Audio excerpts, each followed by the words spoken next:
Bon jeudi tout le monde. Aujourd'hui, on est le 18 septembre de l'an 2025. Alors, bienvenue à cette série d'automne que j'appelle affectueusement la série du jeudi, c'est-à-dire un cours biblique diffusé pendant 1 heure sur des sujets d'ordre théologique.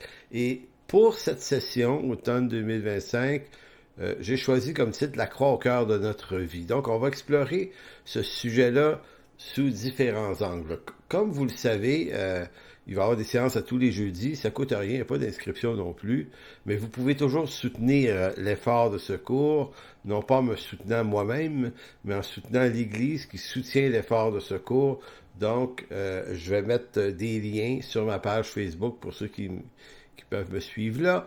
Sinon, des fois, j'essaie de les ajouter sur la chaîne YouTube. Bref, vous pouvez nous soutenir si vous pensez que c'est judicieux de le faire, mais je dis ça en toute liberté à chacun de vous, à chacun de voir si c'est pour vous une option possible. Donc, en cette session d'automne, le cours La croix au cœur de notre vie, je précise que vous commentez quelquefois. Il y a des personnes qui me suggèrent des sujets ou qui posent des questions en relation avec le sujet du cours. Donc, il y a un peu d'interactivité. C'est-à-dire que vous pouvez participer à ce cours en suggérant des trucs. Si quelquefois ça peut se placer dans le cours, ben, je vais le faire dans les semaines qui suivent. Alors, c'est intéressant d'avoir cette espèce d'interaction et de suivre un peu comment ça se passe pour vous, qu'est-ce que ça vous donne à réfléchir, tout ça. Donc, on est en chemin, comme on dirait à notre église, donc on réfléchit à la suite des choses. Donc, vous êtes les bienvenus de le faire et aussi de partager ce lien YouTube si tant est que vous pensez que ça pourrait être utile autour de vous. Donc, je vous fais une présentation d'abord, en cette première séance, de l'idée en général du cours. Je vais présenter quelques sujets. Je vais essayer de ne pas trop mettre de temps là-dedans pour pouvoir réellement aller dans le premier sujet de ce soir qui est l'authentique foi ou qu'est-ce que la foi authentique. Donc, dans la présentation du cours, je dirais à peu près ceci. Cet automne, je propose un cours biblique qui consiste à revisiter divers sujets théologiques en vue d'avoir ou de se donner les idées claires sur certaines doctrines bibliques nécessaires à notre santé spirituelle face aux défis que ce monde pose à l'Église actuellement. Chaque siècle a ses défis. La théologie, la connaissance de l'Écriture est toujours utile à travers tous les siècles. Mais chaque siècle a ses défis et le nôtre a les siens. Donc, vous allez m'entendre parler des événements qui se passent dans notre temps, dans notre génération. On va faire un peu d'histoire d'ailleurs pour comprendre l'évolution des idéologies depuis 4 siècles. On va essayer de comprendre beaucoup de choses. Pourquoi le monde en est rendu où est-ce qu'il en est en ce moment. C'est pas la première fois d'ailleurs que je fais ça dans mes cours. Si vous me suivez depuis longtemps, vous savez que je fais ça de temps en temps et on va le refaire un peu dans ce cours, mais pas que. Euh, le but, en gros, c'est de prendre garde aux pièges qui nous surveillent, qui nous guettent, nous, en notre temps. Je dis souvent le piège de nos colères, finalement. Tu sais, le manque de foi en l'écriture, en la souveraineté de Dieu, nous fait souvent mal réagir face à des événements mondiaux, politiques et autres. Mais il y a également un autre grand problème en ce moment dans l'Église qu'on appellerait la théologie de la gloire. Et ça, c'est bien expliqué. Je vous montrais le livre à un moment donné de Gérard Hauford, Théologie de la gloire versus Théologie de la croix. Lui nous fait découvrir une chose qui est essentielle. C'est vraiment pour moi là, un grand éclairage que ce théologien amène. C'est-à-dire que nous, on est naturellement, l'homme, même converti, on est attiré par une théologie de la gloire. C'est-à-dire, vous savez, en ce monde, on veut avoir du succès, on veut réussir, on veut grimper les échelons du pouvoir. C'est une convoitise humaine chez tous les hommes. Eh bien, c'est comme si la théologie de la gloire représentait une version chrétienne de la même affaire. Donc, devenu chrétien, on est encore dans la recherche de la puissance, de la gloire, du contrôle, de l'élévation, de toutes ces choses. Donc, c'est un piège. En ce moment, il y a une bonne partie de l'Église qui est en train de graviter dans cette direction-là. Donc, la théologie de la gloire, qui nous est naturelle à tous, mais non seulement elle nous est naturelle à tous, mais il y a littéralement des mouvements chrétiens qui s'y laissent aller, là, qui combattent pas cette affaire-là, qui plongent dans ça. Donc, qu'est-ce qu'elle propose? Ben, elle propose une approche de la vie chrétienne en termes de croissance personnelle. On parle ici d'une théologie qui s'éloigne de l'Écriture, mais qui propose, elle, l'Écriture propose davantage une théologie de la croix, évidemment. Donc, dans la théologie de la gloire, la saine doctrine est négligée. Elle n'est pas absente, elle est négligée au profit d'un évangile de puissance, de victoire, d'élévation, de prospérité, de conquête, de guérison, de pragmatisme, de leadership. Bon, on est dans tout ce qui est du domaine de la réussite, de l'élévation, d'aller plus loin, plus loin. Et là, vous allez me dire, ouais, mais c'est pas ça l'évangile, justement. Ben, en fait, si vous pensez que c'est ça, c'est que vous êtes piégé par ce problème. En réalité, l'Écriture ne nous appelle pas à notre réussite, mais à participer à un dessein. On est appelé à marcher dans le dessein de Dieu. C'est pour ça que la théologie de la gloire, elle est populaire en ce moment parce que le monde des églises instruit très peu les membres de leur église. Donc les pasteurs aujourd'hui vont proposer des plans aux membres de leur église, puis de la croissance personnelle. Donc on va vers ça, fait que l'instruction étant négligée, ben on assaisonne quand même ces enseignements-là de passage biblique. Ça leur donne une apparence, un vernis biblique, mais dans les faits, c'est une usurpation. Tendancieuse, subtile, et tant qu'on la voit pas, on reste coincé dans ça. Mais quand on la voit, quand on la découvre, on va dire, OK, mais c'est un problème. Ben oui, c'est un problème. Donc cette approche théologie de la gloire est une déviation de la vérité. Pourquoi? Pourquoi on dit ça? Ben parce qu'elle est centrée sur l'homme et ses besoins d'accomplissement, plutôt que sur les accomplissements du Christ à la croix pour l'homme. Ici, là, c'est comme si on nous présentait un Dieu au service du bonheur de l'homme. On va trouver tous les passages pour faire dire que l'intention de Dieu, c'est ton bonheur, ton accomplissement, ton élévation, ta guérison, ta délivrance, ta prospérité. C'est toi, là. Alors que l'Écriture, elle, nous dit que nous sommes appelés à être des esclaves, des doulos, au service de Dieu, au risque de la persécution et de la mort si on le vit dans la piété. Donc, il y a comme un discours dans l'Écriture. Et le christianisme est à contre-courant. Ben, une partie du christianisme aujourd'hui est à contre-courant. Et beaucoup de ceux qui sont coincés là ne le réalisent pas parce que ça parle quand même de Jésus. Ça parle quand même de Dieu. Ça parle quand même du salut. Ça parle quand même de bénédiction. Donc, comment on fait pour discerner les tromperies dans ça? Eh bien, c'est ce qu'on va voir à travers plusieurs sessions de ce cours, mais pas que. Avec le temps, ce faux évangile conduit des chrétiens à découragement. Puis moi, c'est peut-être ça l'enjeu pastoral qui m'anime le plus. Moi, j'ai beaucoup de discussions, autant dans notre assemblée, mais autour aussi, avec des chrétiens qui sont littéralement découragés. Pourquoi ils sont découragés? Parce qu'étant exposé à un évangile de la gloire et centré sur l'homme, ben, ils ont l'impression que les bénédictions qu'on leur promet, donc qui sont attendues, ne sont pas au rendez-vous.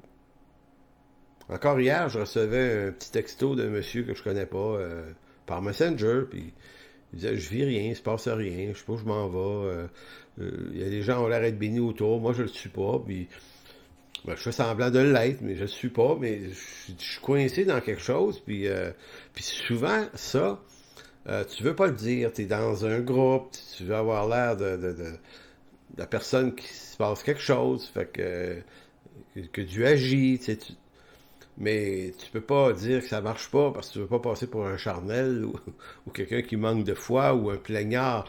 Donc, c'est pour ça que je dis que ce faux évangile conduit des chrétiens au découragement parce que les bénédictions promises et attendues ne sont pas au rendez-vous. Et si les bénédictions promises ne sont pas au rendez-vous, qu'est-ce qui va se passer?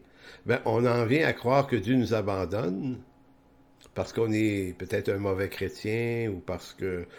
et là, certains vont douter, ben, je suis peut-être juste pas sauvé. Donc, c'est peut-être ton cas, là, toi qui m'écoutes, là, c'est peut-être en train de vivre ça. Maintenant, si tu vis ça, euh, c'est pas des bénédictions qui te manquent, c'est de l'instruction. Parce que si tu reçois une bonne instruction, tu vas voir la tromperie dans ce qu'on t'enseigne et ça va t'affranchir du découragement qu'il produit et des fardeaux inutiles. Donc, c'est pour ça que durant cette session, on va revisiter des sujets. Donc, si ça vous intéresse, prenez le temps d'écouter ça. Pas parce que c'est moi qui le fais, là. C'est pas ça l'idée, là. C'est un serviteur inutile dans toutes ces choses. Mais c'est parce que les sujets en valent la peine, eux autres. Donc, on va revoir à partir de ce soir et la semaine prochaine, on va reparler de la foi. On va réfléchir avec quelques textes, quelques idées sur qu'est-ce qu'est la foi au sens biblique du terme et qu'est-ce qui la différencie du type de foi trompeuse de ces milieux chrétiens qui proposent une théologie de la gloire. On va reparler de la piété également, pour voir que la piété, c'est pas juste un lieu de privation et de renoncement et de profondeur, c'est un lieu de vie, de joie, de paix, qui littéralement est un lieu qui fait du bien. Donc, on va voir également, on va reparler du message de la croix. S'il existe une théologie de la gloire qui est trompeuse, ben, il y a une théologie de la croix qui, elle, nous conduit à la vraie victoire. On va reparler de la chute, du péché, de la grâce qui nous sauve. On va visiter probablement aussi les alliances dans la Bible, qui est un sujet extrêmement intéressant, qui est un peu le squelette de l'Écriture. Et peut-être que ça vous apparaît comme un peu lourd. Vous dites, ah, c'est des sujets, ouais, c'est pas tellement béni.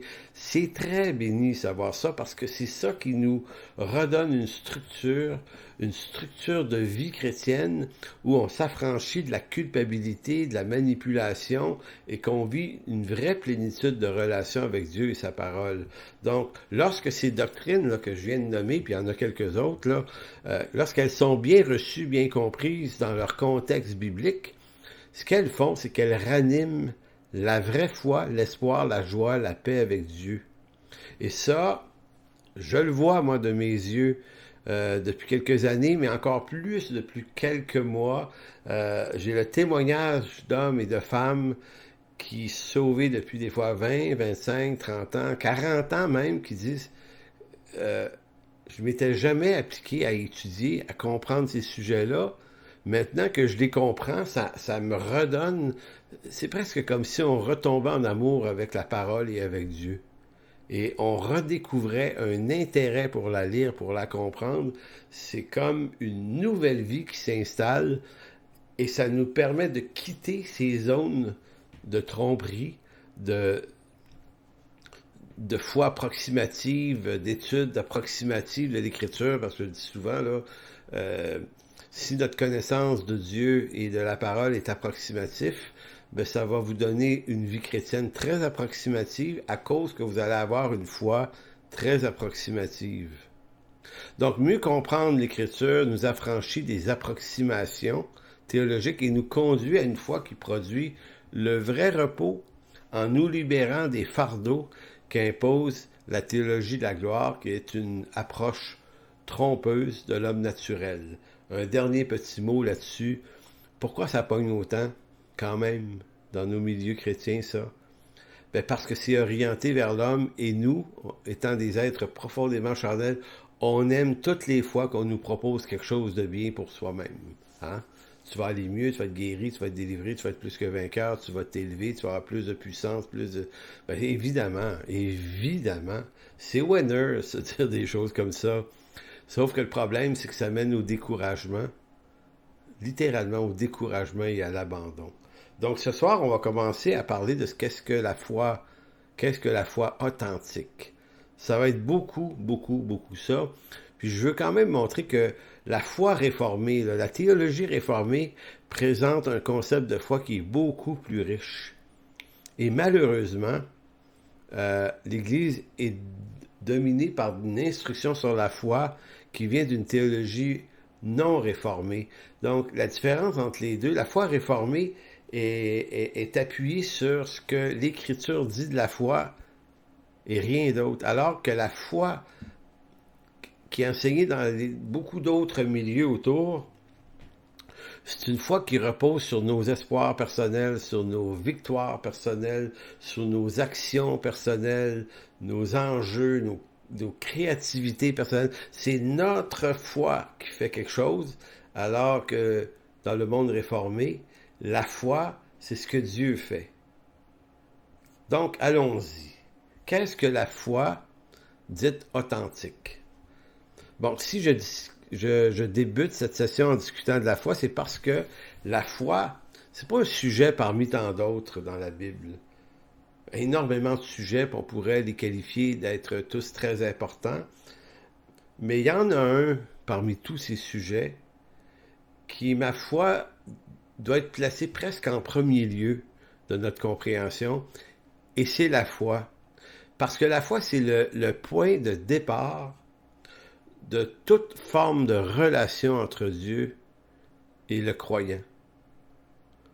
La foi, au sens biblique du terme, n'est pas une puissance ajoutée qui nous permet d'abattre tous les obstacles qui se présentent devant nous sur le chemin de cette vie. C'est vu comme ça par les théologiens de la gloire. Non, la foi, c'est pas une puissance ajoutée, mais la foi est le moyen plutôt que Dieu accorde à ceux qui l'appellent à vivre dans ses voies, à traverser ces obstacles que la vie amène, mais par le point de vue, le regard sur le point de vue que Dieu propose dans l'Écriture. Donc, c'est le regard du point de vue de Dieu, et pour nous, c'est ayant les regards fixés sur celui qui nous parle par sa parole. Donc la foi, c'est pas mon développement personnel, c'est le renoncement à mon développement personnel pour apprendre à regarder les choses d'un point de vue que l'œil naturel ne peut pas voir. L'homme naturel ne saisit point les choses de l'Esprit de Dieu, c'est une folie pour elle. Parce que l'homme naturel, lui, il n'a que cette vie ici, là. Fait qu'il va essayer d'en profiter de plus. Puis cette vie, ben, elle lui propose un regard matériel dans une logique matérielle. Le regard de la foi, lui, te fait regarder les choses d'un point de vue d'en haut. Ça change la perspective, et si c'est bien ancré, ça change nos actions, nos décisions, et surtout nos réactions dans l'épreuve. Donc, je vais prendre le temps de lire deux articles du chapitre 14 de la Confession de foi baptiste de Londres, aussi connue sous les chiffres de la 1689. Vous trouvez ça gratuitement sur Internet. Confession baptiste de Londres, 1689. Chapitre 14 parle de la foi. Je lis deux articles, je ne les lis pas au complet, mais j'ai choisi ce qui est vraiment essentiel à comprendre, ce que la foi réformée dit de la foi. Ce que la confession réformée dit de la foi, pardon. Donc, article 1, chapitre 14, le don de la foi par lequel les élus sont rendus capables de croire pour le salut. Vous voyez déjà ici, là, par lequel les élus sont rendus capables de croire pour le salut de leur âme, elle est l'œuvre de l'Esprit de Christ dans leur cœur. La foi façonnée par le ministère de la parole, s'accroît et s'affermit par ce dernier, de même que l'administration du baptême et du repas du Seigneur par la prière et par les autres moyens établis par Dieu. Donc, rapidement, ce que cet article dit, il y a énormément de choses, là, mais c'est comme si la foi s'accroît et s'affermit. J'utilise les deux mots de la confession. Elle s'accroît, donc elle grandit, et s'affermit, et ça se solidifie, non pas dans l'expérience de ma vie quotidienne de foi. Tu sais, quand ce que je vais entendre, la foi dans l'expérience, c'est je réclame à Dieu des choses, je prie pour que des choses arrivent. Je suis toujours dans l'expérience de la foi, mais la foi ne s'accroît ni ne s'affermit dans l'expérience, mais elle s'affermit et s'accroît par le ministère de la parole. En d'autres mots, la foi prend son essence dans l'Écriture. Si votre foi n'est pas fondée sur l'Écriture, mais sur vos expériences, ben c'est vos émotions, puis vos impressions qui vont vous alimenter, puis ça va vous donner une vie chrétienne un peu très approximative. Le deuxième article du chapitre 14 dit « Par cette foi, un chrétien croit que tout ce qui est révélé par la parole est vrai sur la base de l'autorité de Dieu lui-même. Il y saisit une excellence supérieure à celle de tous les autres écrits ou réalités dans le monde en ce qu'elle déclare, la parole, la gloire de Dieu dans ses attributs, l'excellence de Christ dans sa nature et ses offices, la puissance et la plénitude de l'Esprit Saint dans son travail et ses opérations. » Donc, la foi telle que comprise dans cette confession de foi nous montre que la foi, c'est comme un don que Dieu nous fait de croire en lui. Donc, c'est pas notre bonne raison. Notre bonne raison, là, naturelle, elle ne saisit point les choses de l'Esprit de Dieu. On voit ça dans la première lettre aux Éphésiens, la lettre de Paul. L'homme naturel ne saisit point les choses de l'Esprit de Dieu. C'est une folie pour elle. Donc, pour les saisir, il faut une œuvre d'abord de l'Esprit qui produit en nous une foi qui nous amène à croire Dieu. Non pas seulement croire en Dieu, parce que beaucoup de gens croient en Dieu, mais ça sauve personne de croire en Dieu. C'est croire Dieu qui est le fruit du salut. Tout à coup, ce que la parole de Dieu me dit ou interprète à mon cœur certaines réalités devient un sens plus fort que ce que mes propres sens peuvent en comprendre. C'est pour ça que la foi, c'est l'abandon et le renoncement de tout ce que j'aime croire et penser au sujet de Dieu, de ce monde et moi-même.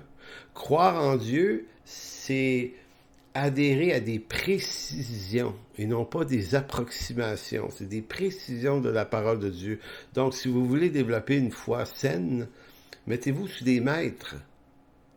Arrêtez de dire, moi, j'ai pas besoin de personne, j'ai le Saint-Esprit, ça va marcher tout seul. Non, il y a le ministère des pasteurs et des docteurs dans l'Église qui ont été donnés pour l'instruction du peuple de Dieu. C'est là dans l'Écriture. Donc, ce qu'on observe en lisant, en lisant lentement les deux articles de la Confession de Londres, est que la foi n'est pas une attitude d'homme. C'est pas une attitude d'homme de bonne volonté.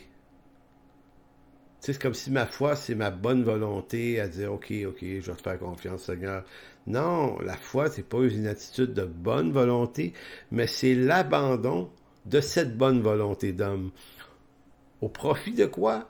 Au profit d'une instruction, d'une nouvelle information qui vient renouveler mon intelligence par l'Écriture. Romains 12:2. Mon entendement, le nous, l'entendement est nourri par une information que l'homme naturel en moi ignore, parce que l'homme naturel en moi agit en fonction de ce qui est matériel et naturel.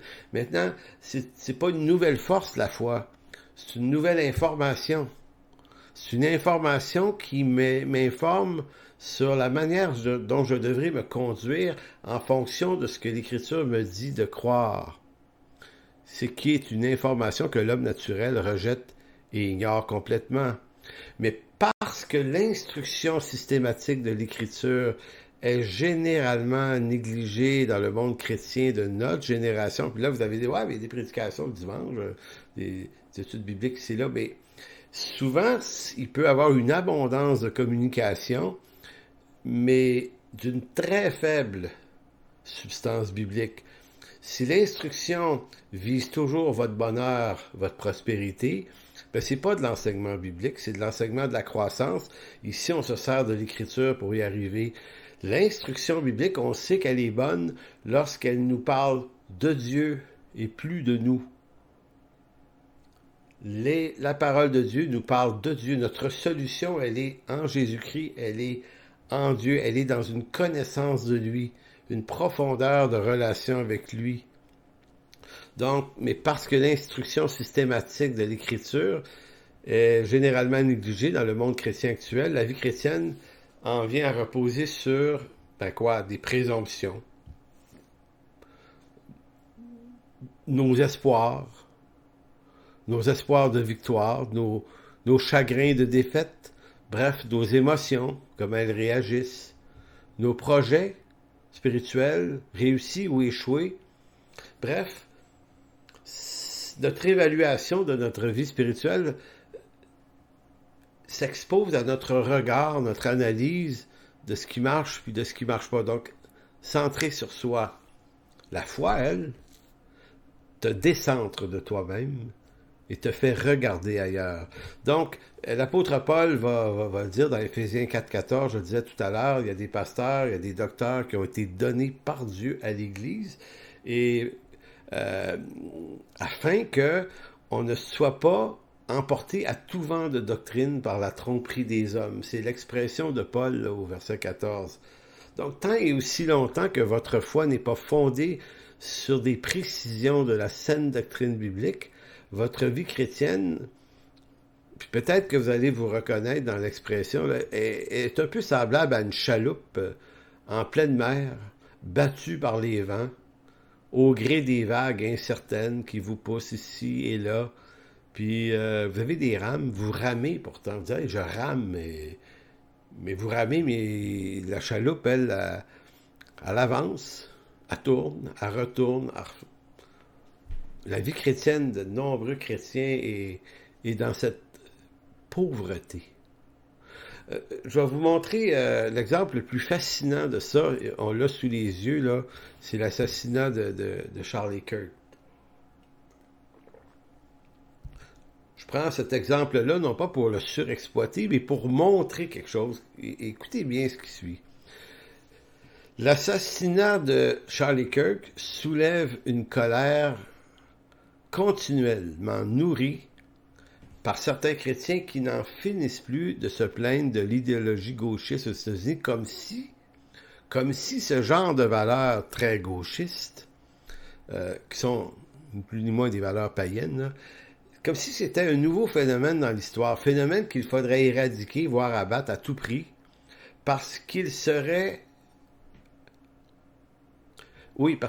plus grave que tous les autres phénomènes idéologiques païens de l'histoire. Donc, pour reprendre cette idée-là, quand j'observe les chrétiens, parce que c'est intéressant, hein, le décès de Charlie Kirk, ça peut permettre une réflexion théologique très intéressante, notamment sur la persécution, sur le christianisme versus la politique. On peut discuter, échanger des idées. Moi, j'apprécie ceux qui se donnent le temps de réfléchir, parce que ça provoque notre réflexion des événements comme ça. Mais il y a tous les autres qui sont toujours dans la recherche du vrai coupable, du plus coupable, du très très coupable, l'idéologie gauchissante aux États-Unis. Et là, c'est comme si ça, là, ce paganisme gauchissant était un nouveau phénomène, comme si c'était pas là avant, alors que l'Écriture, et c'est là la foi.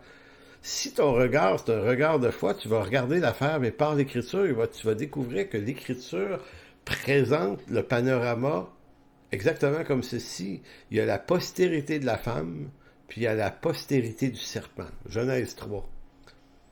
Il dit, tu lui écraseras la tête, ta postérité va lui écraser la tête, mais la postérité du serpent t'écrasera ou te brisera le talon. Toute l'histoire de l'humanité est bâtie sur ces deux choses-là, deux postérités.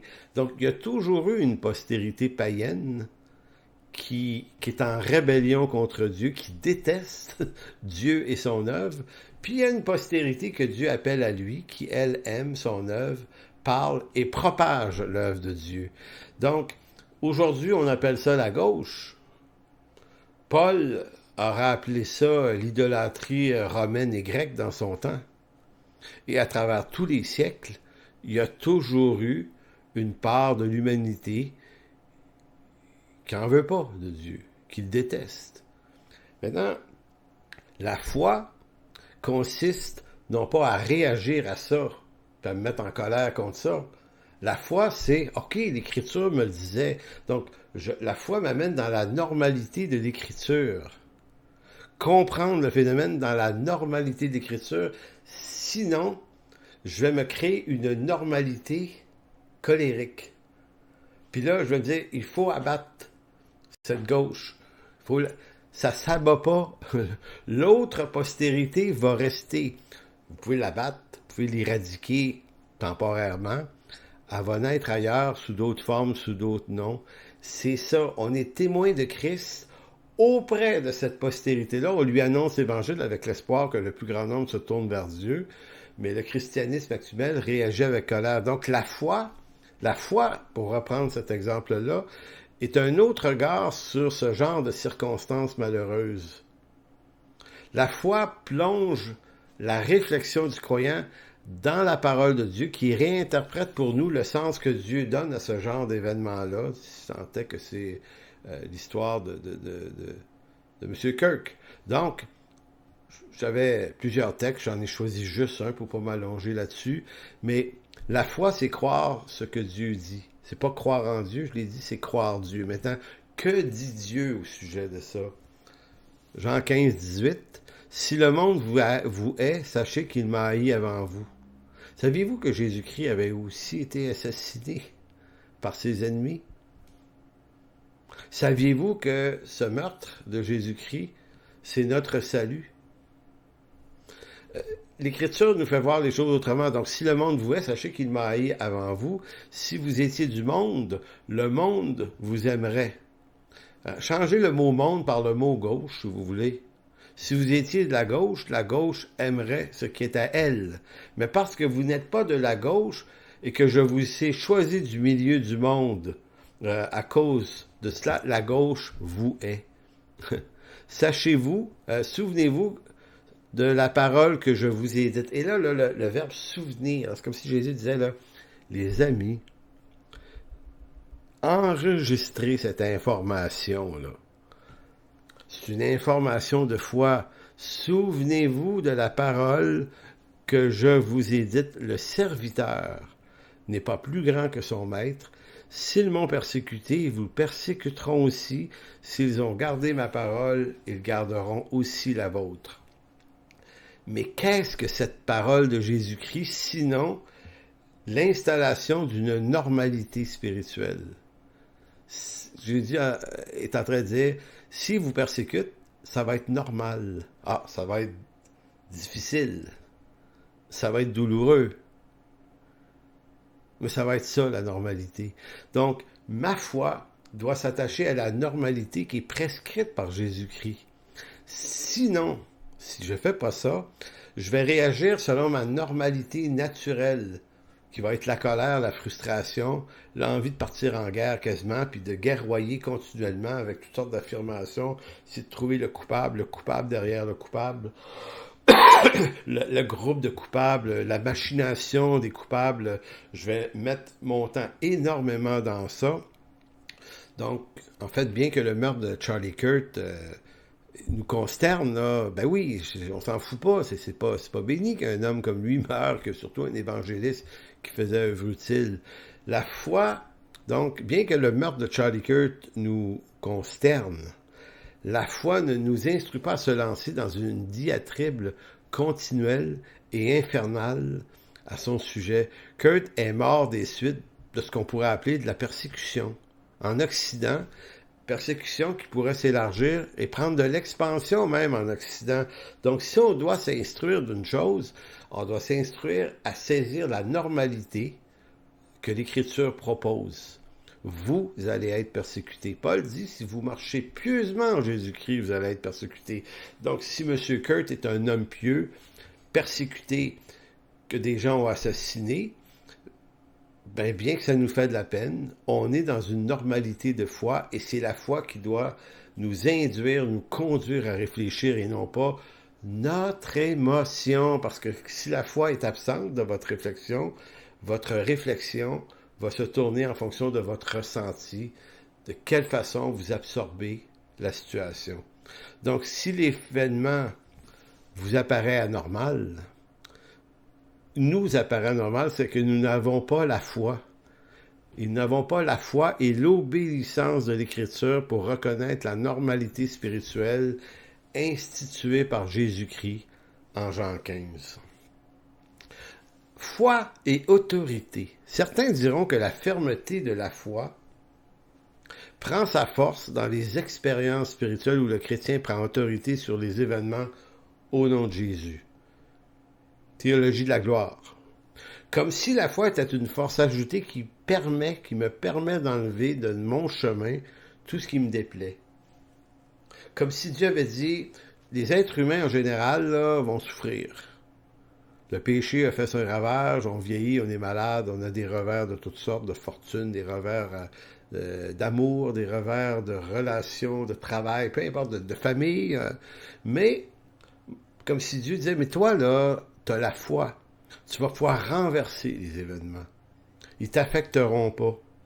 Donc, tu as juste à dire la petite phrase magique, au nom de Jésus. Au nom de Jésus, je chasse ceci, je chasse cela. Écoutez, c'est pas de la mauvaise foi de ma part de vous dire que j'ai participé pendant des années à des ministères comme ça parce que je voulais ça. Et je voyais pas les choses se passer en fonction de l'autorité qu'on prenait. Certains se faisaient à croire que ça avait marché. J'ai vu ça. Tu veux tellement y croire que avec peu de choses, là, tu bâtis des convictions larges comme trois d'autobus. Moi, j'essayais de rester, comment vous dire, avoir un regard juste, d'analyse juste. Je me disais, mais non, il y a personne qui a été guéri ici. Puis les problèmes des gens ont continué à être. Je suis leur pasteur, je le vois bien. Dans l'Église, ils sont restés exactement les mêmes que depuis ce temps où on a chassé mille et une choses de leur vie. Je suis pas en train de vous dire que la prière ne marche pas en passant. Je suis en train de vous dire que quand on surexploite un mécanisme que l'Écriture ne défend pas, puis qu'on se sert de la prière, bien là, on est dans le trouble. Donc la foi, c'est pas une force ajoutée, c'est pas une puissance ajoutée. C'est pour ça que ça peut détruire votre vie chrétienne si vous pensez que la foi est une force ajoutée. On vous dira que vous manquez de foi, par exemple, ça m'a été raconté pas plus tard que dimanche dernier à l'église. Une personne qui nous visitait puis disait que d'avoir affirmé dans un groupe de prière avec des croyants autour d'elle qu'elle se sentait dépassée par un événement difficile à vivre pour elle, un truc, je pense, d'ordre familial. On lui a dit, mais tu manques de foi. Ben pourquoi je manque de foi? Parce que si tu avais la foi, ça t'affecterait pas. Tu n'aurais pas de la peine. Chasse ça au nom de Jésus. C'est faux. C'est un faux enseignement. L'Écriture dit pas ça. Jésus a eu des angoisses devant l'évidence que la croix qui s'en venait sur lui. Là. Écoutez, là. On vit notre foi dans une humanité fragile, donc il y a des choses qui nous affectent. Maintenant, la foi n'enlève pas l'embûche. La foi nous aide, nous accompagne par le Christ à la traverser. Donc, c'est pour ça que ceux qui prêchent ce genre d'évangile et de foi prêchent un faux enseignement sur la foi. La foi n'abat pas toutes les murailles comme par magie. L'instabilité spirituelle que tu sembles vivre n'est pas causée par ton manque de foi, mais par ton manque d'instruction. L'instruction remet les choses à leur place, restabilise nos vies, nous donne les idées claires et nous permet de voir les tromperies. Donc, la foi n'abat pas les murailles. Il y en a qui vont dire « Ah oui, ça abat les murailles ». Non, ça a fait ça une fois dans le livre de Josué. Ils ont marché autour de Jéricho. Les murailles sont tombées. C'est arrivé une fois. C'est pas un fait de foi, c'est un fait historique que Dieu a fait arriver pour les Juifs. Maintenant, on ne peut pas prendre un phénomène historique dans l'Écriture et en faire un principe de foi. Ce que font les théologiens de la gloire, continuellement. Ils se servent d'exemples bibliques, mais ils les comprennent mal eux-mêmes, donc ils les enseignent mal. Vous savez, si la foi était une puissance ajoutée qui nous permet d'esquiver les entraves de la vie, les problèmes, les chutes, les faiblesses, les persécutions, eh bien, Étienne, on pourrait dire de lui que c'est un homme de peu de foi. Étienne, c'est un homme choisi par les apôtres, en Acte 6, parce qu'il était rempli de sagesse et d'Esprit Saint, fait partie de la première cohorte des diacres de l'Église de Jérusalem. Alors lui, un chapitre plus loin, Étienne est mort lapidé à Jérusalem en amenant l'Évangile, évidemment, et en présentant l'historique d'Israël, puis en montrant, en répétant les malédictions d'Israël sur la génération du peuple d'Israël qui a un coup raide. Il est très, très direct avec eux, là. De telle sorte qu'à la fin, ils vont le tuer. Maintenant, réfléchissons à la foi ici. Est-ce que Étienne a manqué de foi?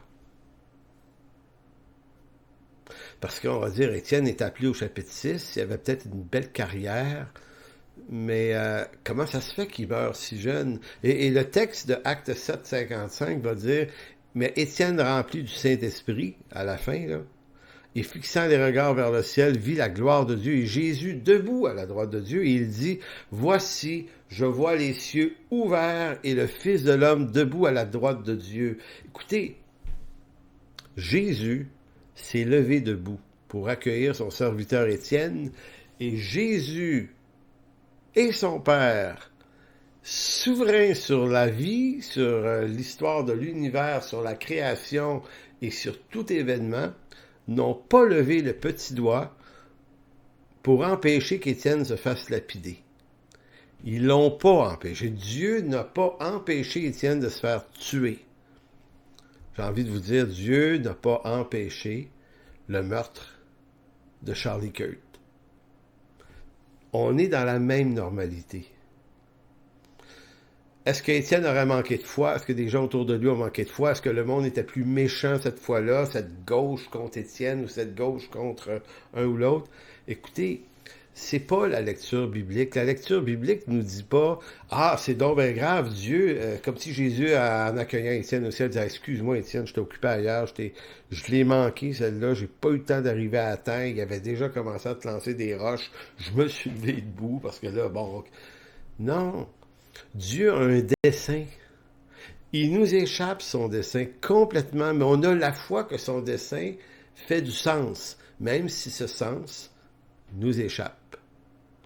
Donc la foi est conditionnée à une normalité d'un point de vue d'en haut qui ne nous permet pas nécessairement de tout voir, de tout comprendre au moment où les événements arrivent, mais qui nous disent « Reste tranquille, Dieu est au contrôle de toute façon. » Je vais vous donner un autre exemple de la foi qui peut être mal comprise. Et pour montrer que l'Écriture, ce qu'elle enseigne sur la foi, c'est Abraham. Écoutez, Abraham reçoit une promesse dans Genèse 12 qu'il aurait un fils. S'il a fallu autant d'années, 20-25 ans peut-être, pour que la promesse de Dieu à Abraham d'avoir un fils s'accomplisse, est-ce que c'est parce qu'Abraham, le père de la foi, avait manqué de foi?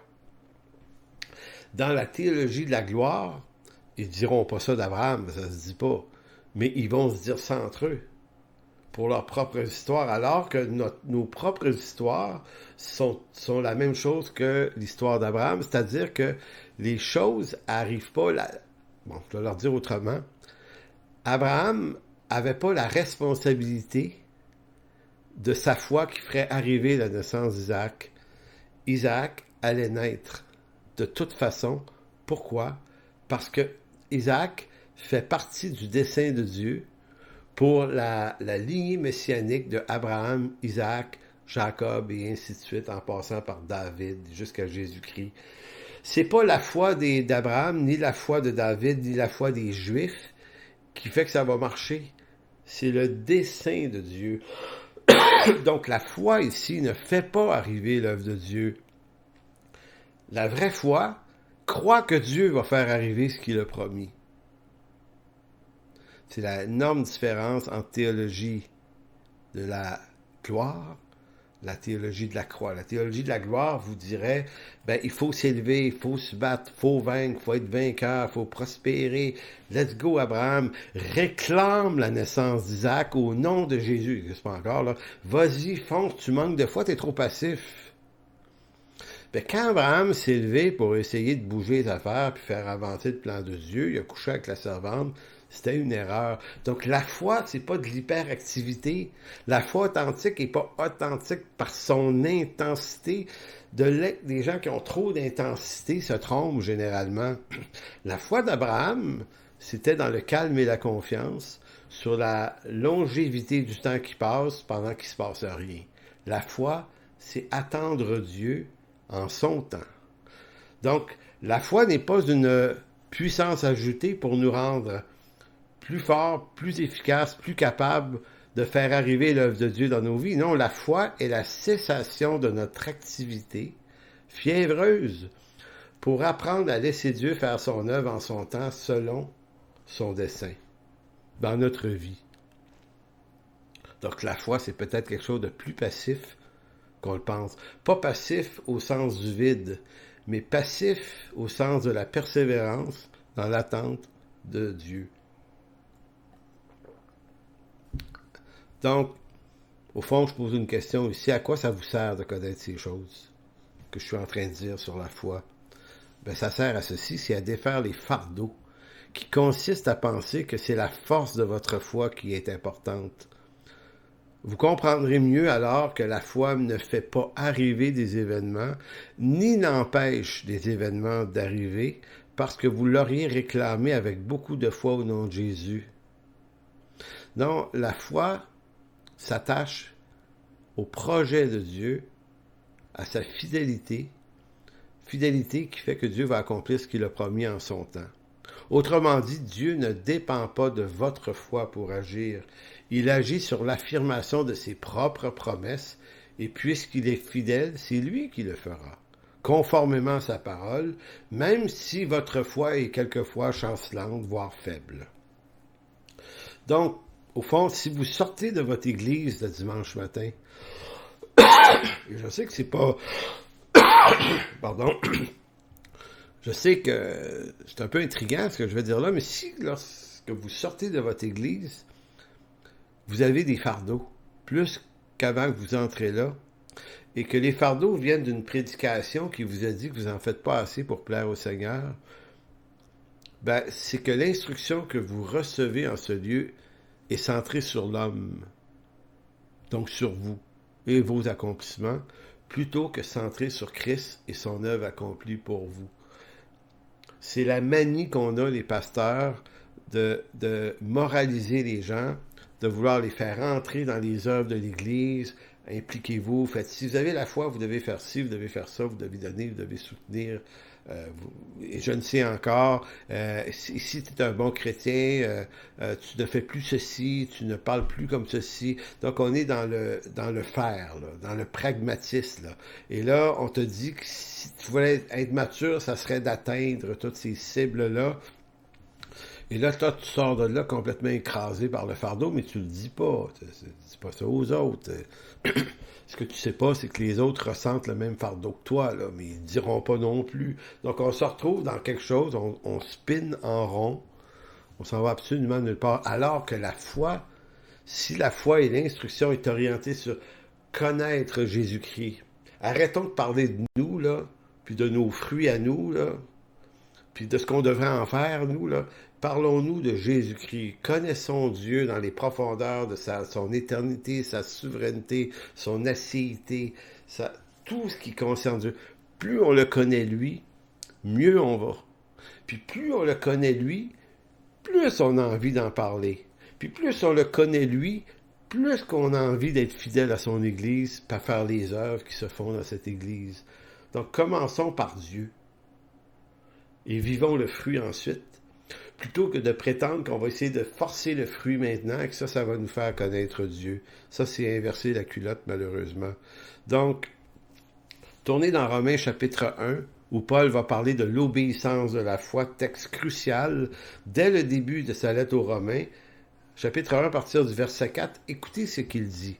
En parlant de Jésus-Christ, il va dire « Et déclaré », verset 4, « Et déclaré Fils de Dieu avec puissance selon l'Esprit de sainteté, par sa résurrection d'entre les morts, Jésus-Christ notre Seigneur, par qui nous avons reçu la grâce et l'apostolat pour amener en son nom à l'obéissance de la foi tous les païens, parmi lesquels vous êtes aussi vous qui avez été appelés par Jésus-Christ.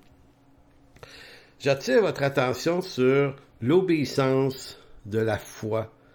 Il dit, on doit amener les gens à l'obéissance de la foi, pas à l'expérience de la foi. Bien que la foi est une expérience, mais elle est d'abord une obéissance de la foi. Le mot ici, dans le grec, c'est upakoé, qui veut dire obéissance, c'est comme se dit de celui qui obéit à un ordre, une règle, à un commandement. Donc, comme si l'apôtre Paul disait, on est appelé à obéir au principe de la foi de l'Écriture. Je reprends la normalité que Jésus dit que le monde va nous haïr, va nous persécuter. D'autres textes vont dire, ils vont même vous mettre à mort. Donc, Jésus établit une normalité. Quand tu as la foi, tu vis dans cette normalité par la foi, et donc, ton interprétation des événements doit s'attacher à la normalité de cette foi. Vous comprenez? Donc, l'obéissance de la foi, c'est pas l'obéissance d'en faire un paquet de choses. C'est obéir à ce qui doit être cru pour installer un vrai fondement. Donc, dans bien des cas, on vous dira peut-être que l'obéissance de la foi serait plutôt d'obéir à Dieu, oui, mais dans le sens de mettre en pratique une série d'actions allant d'être moins pécheur, s'impliquer dans l'Église, service dans l'Église, être un donateur fidèle, un bon chrétien, prier, lire votre Bible, évangéliser. Donc vous allez dire, ben oui, mais c'est pas des excellentes choses. Oui, c'est des excellentes choses, mais l'erreur qu'on fait, c'est de dire que la foi, c'est d'appliquer ces choses-là, de mettre en pratique ces choses-là. Maintenant, c'est pas de ça dont Paul parle ici.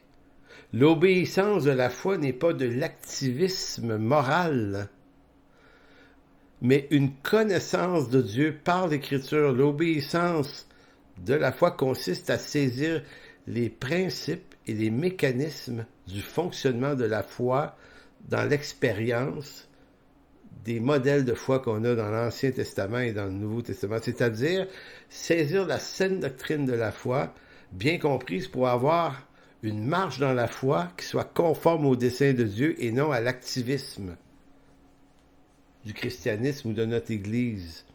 Pour marcher par la foi, il faut en comprendre les mécanismes, en d'autres mots. Et c'est lorsqu'on comprend les mécanismes et la normalité des mécanismes de la foi que là, on pose des actes d'obéissance justes. Donc, il n'y a pas d'obéissance de la foi sans l'établissement des bons fondements de la foi par l'instruction de l'Écriture. Donc, la foi ne se résume pas à croire en Dieu. Elle implique l'obéissance, l'adhésion à des doctrines que la foi biblique soutient. Je vous donne un exemple. Face à l'amour de Dieu, par exemple. Dieu a tant aimé le monde qu'il a donné son Fils. Dieu multiplie les affirmations dans l'Écriture qui nous aime. On lui appartient, il nous aime. Dans mon expérience humaine, je peux me détester à cause du type de vie que j'aurais eu. À cause de mes regrets, de mes fautes, de mes gaffes. On rentre dans toutes sortes d'émotions qui nous transportent. Maintenant, ces émotions-là sont là. Elles réagissent à une réalité ressentie. C'est pas ça le problème. Le problème, c'est que si je suis croyant, la foi devrait me transporter un petit peu ailleurs. De dire peut-être que moi, je me déteste, mais lui-même. C'est ça qui est vrai. C'est pas une expérience de foi extatique qui me le révèle. C'est l'Écriture et la foi m'invite à m'attacher à cette parole. Tout comme le pardon de mes fautes est assuré. Dans mon expérience, mes impressions, mes émotions, pas sûr, ça me travaille, je me sens mal, coupable. J'ai dit, oui, mais moi, je t'ai parfaitement pardonné, je t'ai parfaitement justifié. C'est ça que tu vas croire. Tu vas apprendre à marcher avec moi, dirait le Seigneur, en fonction de ce que je te dis de toi, et non pas de ce que tu penses de toi. L'obéissance de la foi, c'est ça. Ma foi s'attache aux vérités bibliques sans ne tenir compte de mon opinion, de mon émotion, de mon jugement sur ce que je mérite ou ce que je ne mérite pas. Ma foi n'est pas la part de mon action dans l'œuvre de Dieu, mais la foi est ma confiance en ce que Dieu affirme. Donc la foi est un regard différent. C'est vraiment la phrase qui me permet de le dire le plus simplement. La foi, c'est un regard différent de celui de l'homme naturel sur ce monde. L'homme spirituel n'est pas indifférent aux événements qui arrivent en ce monde, mais il ne les regarde pas comme le monde les regarde parce que la foi lui donne une perspective éternelle sur les choses. La foi n'est pas une force divine ajoutée pour lancer des décrets qui réclament que ce monde change et devienne plus chrétien selon ce que je pense qu'il devrait être. Non, les gens qui font ça sont malheureux, sont en colère. Ils réclament que le monde devienne chrétien comme eux. On veut plus... ça arrivera pas. Ça arrivera pas. Il va toujours avoir la postérité de la femme, que sont les élus, à travers l'histoire, comme un long filon qui s'est, depuis la chute jusqu'à la fin. Il va toujours avoir une postérité de croyants, il va toujours avoir la postérité du serpent. Ça va être comme ça jusqu'à la fin, mais notre espérance, c'est que Jésus-Christ a vaincu le monde, il a vaincu les forces des ténèbres, sa croix a été plantée sur le lieu du crâne, il a écrasé le malin, c'est réglé, là. Il y a encore des balbutiements, puis des démons à gauche, à droite, qui font toutes sortes d'activités. Mais nous, là, notre espoir est assuré. On n'est pas dans le combat spirituel en vue de le remporter. On contemple la victoire de Christ. Donc, la foi est une nouvelle attitude qui attire le chrétien à vivre et marcher dans les voies de Dieu avec conscience. Même si le chemin est souvent difficile, la victoire est assurée au bout de la course. Donc la foi ne change pas le monde à notre convenance. La foi change notre cœur à la convenance de Dieu selon son dessein révélé dans sa parole. Alors, c'est ainsi que je m'interromps pour la séance 1 de ce cours La croix au cœur de ma vie, en espérant que ça vous est utile et que ça vous bénisse. C'est là ma prière. Je vous dis bonne journée, à la semaine prochaine, jeudi prochain, 19h. Au revoir.